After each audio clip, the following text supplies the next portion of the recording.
Good morning and welcome back to the One Celtic Fans View this morning. I'm going to give you my thoughts on what Celtic need to upgrade. After the fan survey last night, there was a lot of people and it's created a lot of conversation, which is good. And let's hope it creates the right conversation within the club also. And I hope that the club takes on the feedback that it's getting. And there's a lot of feedback online also. I'm going to talk about that first. But then I'm going to tell you exactly what I think needs to be improved at Celtic for matchday experience and not just for the fans that go to the games. I'm talking about the fans worldwide. Yes, the Celtic fans that are all around the world. I think there's a massive opportunity for Celtic to increase its revenue with fans around the world. And that's in improving Celtic TV. And I think that there is ways that they can do that.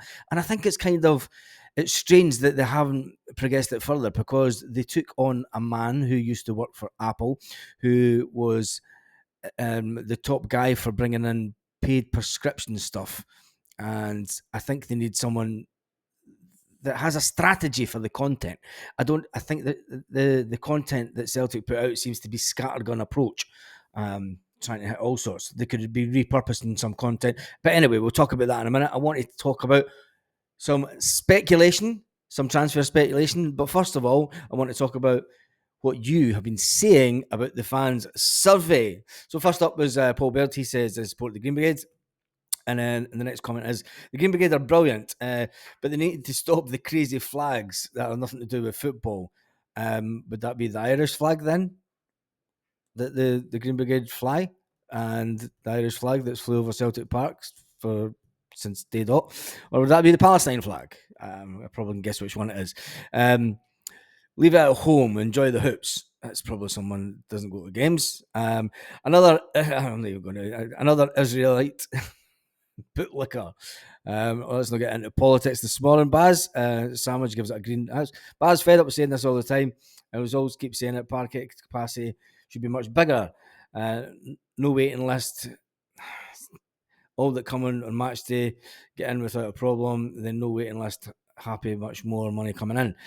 I'm all for extending the stadium, but when you look at it, they would have to build a structure over the. It's not just a case of building on top of the current stand and the main stand. You would have to build a structure over the top of that. I've seen it done here in Spain. You can do it. I'm not sure if the metal would be up to it in the UK, but I definitely know that the reinforced concrete that they build here in Spain, you could definitely build a structure over the top of the current Celtic Park main stand, but it would be a lot of money. And the main stand would be out of action for at least half a year, minimum half a year. So you need to think about that. I'm all for increasing capacity, but with increased capacity brings in more traffic to Celtic Park, and more traffic to Celtic Park. And look at the way it is just now. When it gets to 15 minutes to go, 10 minutes to go, there's thousands start vacating the premises because they all come in single cars. They all come in their cars themselves, and then they're trying to beat the traffic.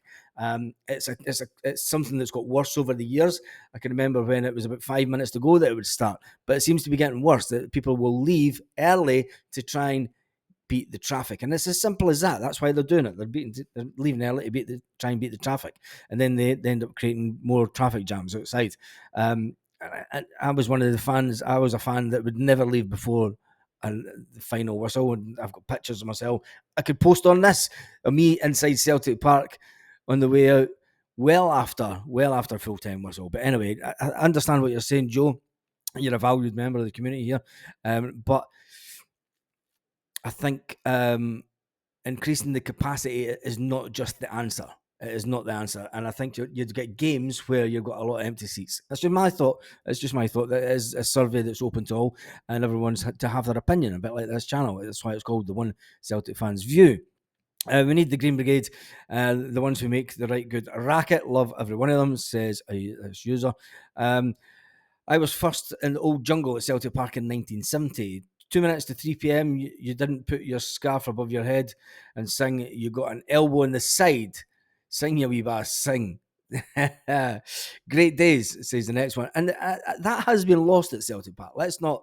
The modern day fan the modern day fan wants away early and wants to try and get to the pub, or wants to travel all the way back to wherever they came from. But next up is Desmond. He says it's all down to the fan club relationship, Baz. We need a singing section for games. Bring out the old song, the old school singing. Yeah, we do that. The old school Celtic fans back in the day really caused it. He went on, and Baz, people complain about the Green Brigade, but I think they're needed. They don't go about like the old CSCs taken out on the streets. The Green Brigade, like Celtic Park, have done all sorts of good stuff. Yeah, the Green Brigade have done lots of good stuff, and they've raised a fantastic amount of money for charity over the years.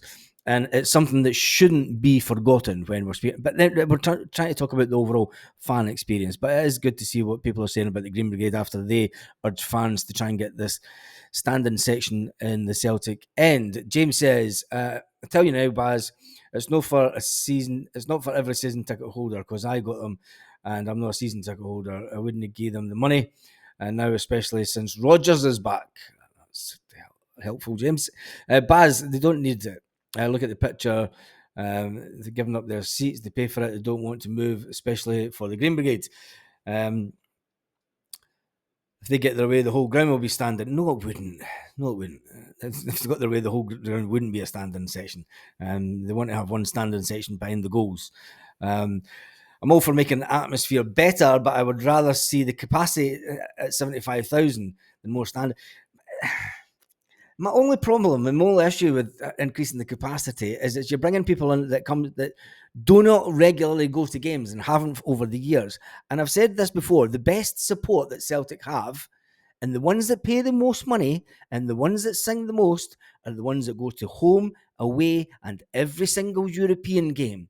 And I know a lot of guys that have done this well, Jesus, I'm I'm getting on a bit now, but I know people that have done it for the best part of 40 years of their lives, and they still do it, and they still stand and sing.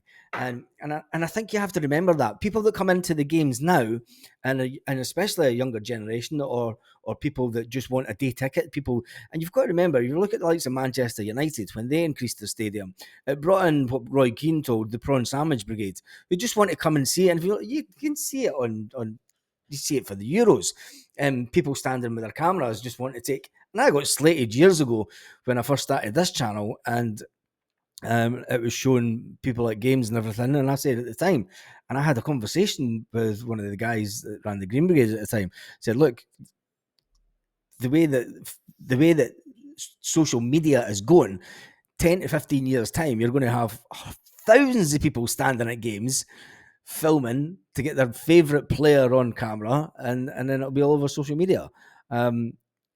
And that would only increase. It would be people that don't know Celtic songs, that don't want to sing Celtic songs, that just want to be there to say, I've been at Celtic Park. So you have to think about it. I mean, it's all saying that it's good having 75,000 capacity, but if you've got 5,000 people that come in that are basically holidaymakers and tourists, and there's tickets sold to these companies that facilitate that type of thing, you have to watch what you wish for sometimes. Anyway, Baz, they don't need to look at the picture. Given up, we've done that one. The Green Brigade are good. Something within the park. Keep their own agendas to themselves. It's not just season ticket holders. Yes, it's not just for season ticket holders. It's folk who are registered with the team website and previously subscribed to Celtic TV. I'm going to come to that in a second. Hello, Baz. I tried to take the survey because they didn't like it, so many of my answers in the next question. Celtic TV app would be great. Also, the ability to watch games in HD would be nice. Seems that every match is in 480p on the website, which is an interesting one. That is an interesting one. Afternoon, the Celtic and the women's Celtic. Trying to get didn't even get a survey, says that one. And then perhaps Celtic FC should be providing the off-field pyrotechnics, music, banners, lighting, etc. for the fans to expand the area. And that just wouldn't happen. That's no. Moving on for that. The fans who pay the money overseas subscription to Celtic TV should be included in the survey. Right, that's enough of the comments. I'm going to talk about Celtic TV, because I think Celtic TV as a project has worked so far, and I'm going to tell you I think that Celtic TV, they have changed editors for the social media, and I think the guys that are doing the editing just now are fantastic. They are fantastic, but there doesn't seem to be much of a. There probably is a strategy. They'll sit down in a week and they'll say, right, we're going to film this, this, and this. But when you see some of the videos that come out on the Celtic YouTube channel, they completely flop and I don't know if that's whether the titles or the actual content itself, but some of the videos completely flop for what you would expect Celtic to achieve. Now, I know that Celtic will look at it also from a financial point of view to see what return they get on their investment from, obviously, the revenue from Google, from YouTube, and then they'll see the revenue that comes in from Celtic TV, the paid prescription, and they'll decide what content goes onto the website. Is that more beneficial? Or, I think that Celtic TV should probably be doing more on YouTube to get to the wider fan base. But I can understand why the guy from Apple was brought in, because he wants the paid prescription so that they retain all the revenue, so that they retain as much of the revenue as possible. With the YouTube stuff, they're only getting around about 45% of the revenue. And they'll say, well, bugger that, why should we be giving Google so much of the revenue? That's a worse TV deal. But anyway, I think that they could improve Celtic TV, especially for overseas visitors. Celtic TV crashes, it lags all the time, and a lot of people around the world would probably pay more for Celtic TV if it was a better offering. Anyway, what is your thoughts on Celtic TV, and what is your thoughts on how it could improve? I think it's all down to content. I think it's how regular they put the content out and the type of content they put out. I think they could have a slightly better strategy and give that a better insight. This behind the scenes at Lennoxtown that lasts 1 minute 32 is a waste of time for a video. It is a waste of time for a video. You should just make it a YouTube short, and you probably, I'll be honest, you make it a YouTube short and you probably get more views. When you do these behind the scenes at Lennoxtown and it gets 3,000 views, do it as a YouTube short. Make it 48 seconds long and you probably get 10,000 views. If that's your agenda, just to get views on it. That's just my thoughts anyway. And seeing as we do have a respite from the Euros for a couple of days, 8 p.m. tonight, Celtic part-time, we will be doing a live where we can discuss everything Celtic, and we can talk about the standing section. We can talk about other avenues that Celtic could improve live on the chat. So make sure that you are tuned in for that tonight. I'll put that up as soon as I can so that you'll know that it will happen. It will happen 8 p.m. Celtic Park time. So let's move on to some of the Celtic news of the day, some transfer speculation, and a lot of people sort of jumping onto the bandwagon that Celtic TV could improve. But when it comes to transfer speculation, there's been one headline this morning that I thought, that's interesting. Celtic can sign former 52 million Man United and Real Madrid transfer target for nothing. Wait a minute. What do you mean he was a transfer target? Celtic have been linked with last summer. They've been linked with the midfield player last summer. Now, for opportunity to sign an ex-Manchester United and Real Madrid target for free. That's poor. And I've got to say, there's a couple of other headlines as well. And they come from Celtic fan sites. Celtic, well, they're not fan sites. They're run by organisations, and they've got a couple of folk that say that it's Celtic fan media. But when you look into the organisation behind it, it's nothing to do with Celtic fan media. It is a company that is just putting out Celtic content. And some of the headlines from them this morning, going on about Sead Haksabanovic. You'll notice I've never given Sead Haksabanovic any airtime at all. And then they're also talking about the Matt O'Reilly transfer, and they're also talking about Rocco Vata and advanced talks over transfer exit as fee revealed. It's not a transfer exit. He's not even in the Celtic. He left Celtic at the end of the summer. People need to stop putting out these bullshit headlines, and especially Celtic media. But then they're not Celtic fan media. The guys that probably wrote the article is probably not even a Celtic fan. They work for an organisation. It just does my head in. And they seem to be taking over the internet with this type of content. But anyway, talking about Rocco Vata isn't a Celtic player. He left Celtic for nothing. His contract ended. He's no longer even on the Celtic website as a Celtic player. Celtic will get some compensation It's nothing to do with the fee. They'll get a compensation fee for the player, but he is no longer a Celtic player. Anyway, we move on from that. Celtic may have helped Norwich City recover from Josh Sargent. Who cares? Probably on about one and only Adam Ida. But let's get back to this Leicester City former player. No, let's not even bother about it because he's became a free agent in the summer.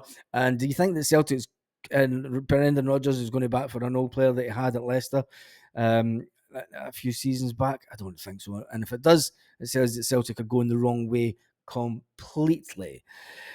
Other Celtic news out there, there's absolutely nothing. People are just trying to pluck fish out of thin air. It is absolutely ridiculous.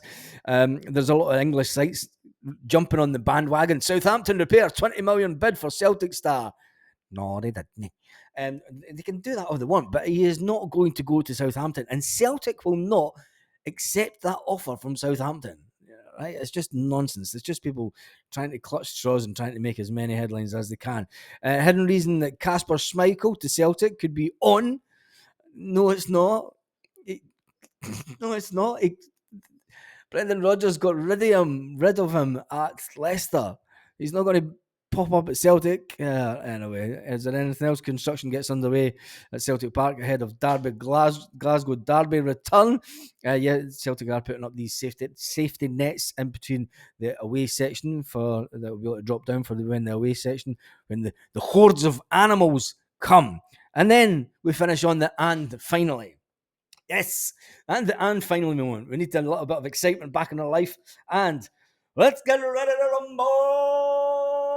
I see that Novo Mania has crashed. Novo Mania has not taken over Scotland. Yes, Nacho Novo, the ex-Rangers player who was going to fight some YouTuber from Fife that was a fan of his in the dark old days of Rangers, was going to have a fight. Oh, it's been pulled. It's been cancelled. Nacho Novo walked away. Novo Mania has not taken over Scotland. Nacho Novo has walked away with his tail between his legs, never to be seen again. Oh, it's absolutely brilliant. The gift that keeps giving, keeps giving. And on that note, have a fantastic day, Celtic fans all around the world.